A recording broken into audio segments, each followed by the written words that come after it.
कि तालीम कार्यक्रम से ज्यादा जरूरी था इस कार्यक्रम का नाम विचार मंथन रखा जाना चाहिए था। लेकिन चूंकि आदेश था कि तालीम कार्यक्रम प्रशिक्षण हो, ट्रेनिंग हो, तो कार्यक्रम का नाम भले ही वो रखा गया है, लेकिन हम आपस में विचार मंथन करेंगे कि प्राकृतिक खेती को किस तरीके से हम आगे ले जाएं, प्राकृतिक खेती कितना हद तक हमारे किसानों के लिए मददगार होगा। या मैं तो सोचती हूँ कि हर किसी चीज में अगर अच्छे गुण होते हैं तो कुछ ना कुछ कमी होती है। हमारे वेदों में एक यंत्र, जैसे कहते हैं श्री यंत्र, और बहुत सारे यंत्र आप जानते होंगे, ऐसा एक यंत्र है जिसको गुण यंत्र कहा जाता है।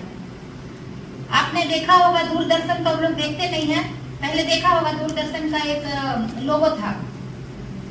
लोगो में जैसे सीप की तरह दो बने हुए थे, वैसा ही एक यंत्र है जिसमें दो पार्ट है, एक सफेद दो भाग में है, एक सफेद है और एक काला है।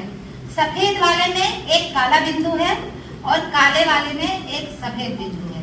इसका मतलब ये है कि चाहे कोई चीज बहुत कितना भी अच्छा क्यों ना हो, उसमें कुछ कमी तो होती ही है।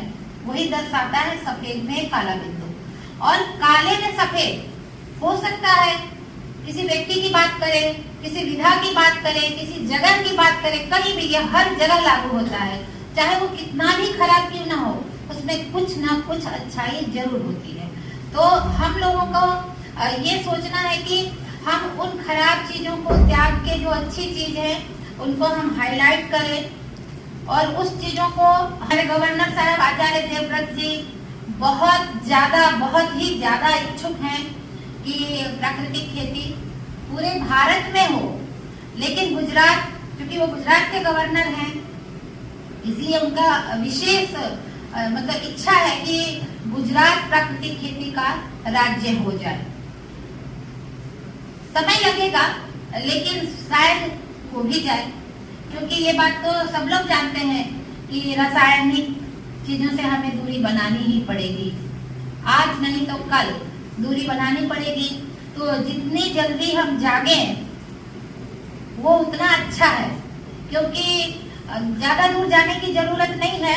अपने ही देश के पंजाब हरियाणा में आप जाकर के देखिए, वहाँ की मिट्टी अब उपजाऊ नहीं रह गई है। लोगों को बहुत परेशानी होने लगी है कि मिट्टी की उर्वरा शक्ति को कैसे वापस करें। और यही कारण है कि लोग प्राकृतिक खेती की हिमायत कर रहे हैं कि प्राकृतिक खेती होनी चाहिए। लेकिन कुछ कमियां भी है प्राकृतिक खेती में।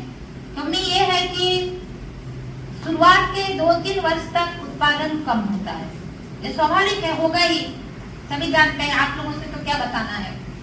उत्पादन कम होता है, लेकिन उसको हम इस तरीके से देख सकते हैं कि लागत भी हमारी बहुत कम होती है। इनपुट और आउटपुट की बात करें तो इनपुट भी बहुत कम हो जाता है, उस रेशियो में आउटपुट थोड़ा कम आता है। लेकिन बात है किसानों की। किसान को कोई हर महीने कोई सैलरी नहीं मिलती, कोई पगार नहीं मिलता है।